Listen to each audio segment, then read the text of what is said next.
Okay.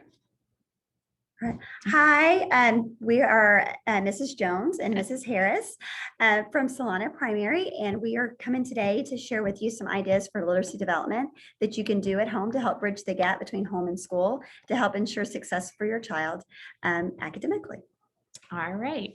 So it's just a few quick a few tips and tricks to help you and your child become better successful going on not only in pre-K, but kindergarten as well. All right. So we're going to go ahead and share some ideas with you. Oh, great. There we go. We're going to go ahead and share some ideas with you on ways that you can read and write on the roads. These would be things that you can do in your car as you're driving around so you can make the most use out of your time and have a little fun.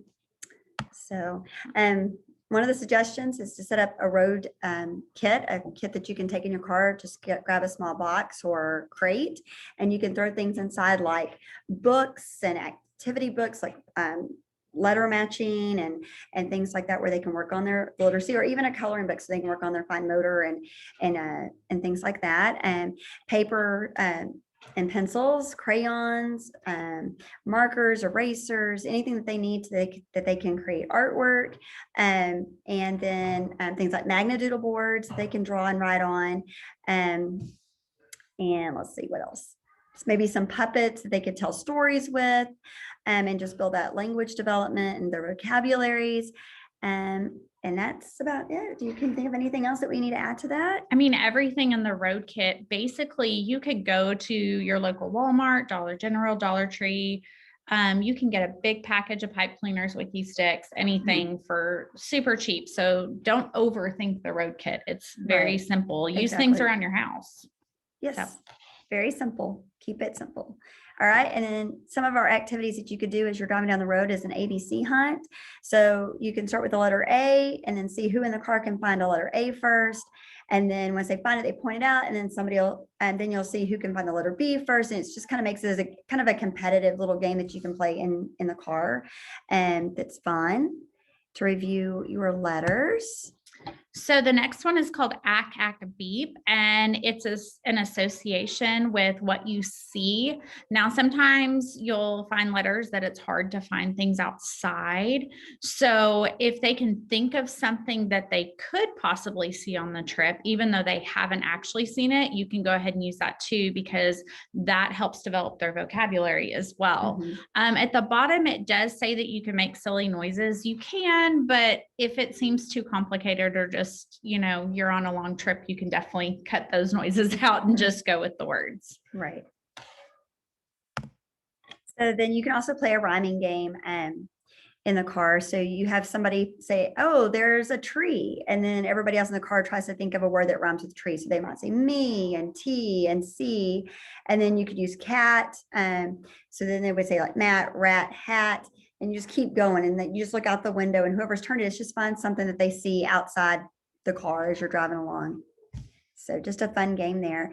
If your child struggles with coming up with words that rhyme, then you could always say, find something. You could say words that, oh, did that rhyme? So they might say, hey, there's a tree. And you might say, there's a car. Wait, does that rhyme? And then they could tell you if that rhymed or not. And then you can kind of go that way. And then you say, oh, wait, let's try another one. So they said tree, let's see, or how about bee? Does that rhyme? And you can kind of just see if they can hear the rhyme. So that would kind of be your starting point. And then as they get to where they can hear the rhymes, then you can go ahead and see if they can start giving you some words of their own. So some things you can do at home are super, super easy. Like I said, don't go out and spend a bunch of money. These are things that I know that Miss Jones and I, we've used at home with our kids.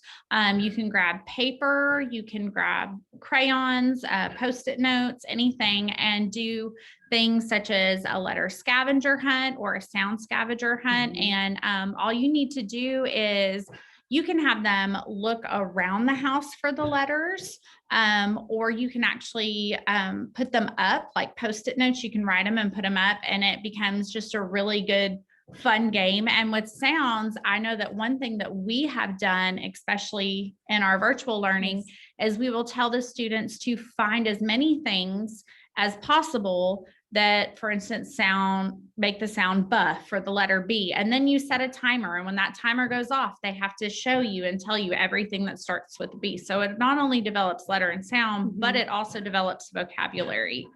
So, and then you could always take that a step further, and you could have them take paper and pencil and draw the things that they found, and then try to label those pictures as well by using sound, letter sound connections. There we go. Couldn't think of my word.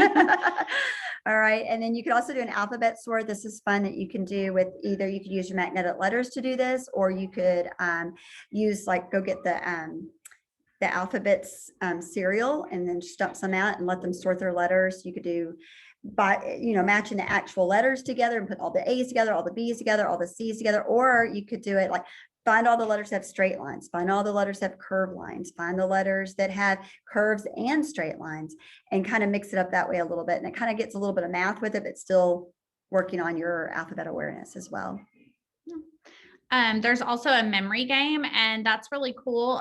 Some things that I have done with memory game is you can just make them out of pieces of paper, or you can actually take the memory games that you can buy super cheap. I think they're not even $1, or take cards and you can actually just write the letter on there. So you don't have to make the cards, get their favorite characters, princesses, Paw Patrol, and make a fun game out of it. You can do it with puzzles too. So when they put the puzzle, if they get it right, they get to put the puzzle piece together. So. Yeah, that sounds awesome. And then just magnetic letters, you use those for almost anything, have them spell words, and they can just identify them, and just lots of different things with those. So you could go back to that alphabet sort, use them there. And then sensory writing is really fun because you can use almost anything you can think of. You can use sand and rice and beans and shaving cream. You could take Ziplocs and fill them up with hair gel or even hand sanitizer. Just make sure you tape them off at the top so that it doesn't leak out, and then have them write letters and words using their finger in those sensory items. So it's kind of fun, and it's a little different from just having to pick up the pen or the pencil. And it just kind of adds a different, almost a playful side to writing to them. So yeah, like we said, everything is super easy. It's either at home or you can buy super cheap. That's right. So just get creative with it. And we're so glad that you took the time to watch our video today. And we'll be looking forward to sharing some more information with you soon. Bye-bye. Thanks, guys. No.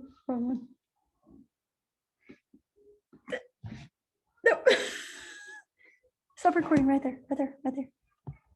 Or up there.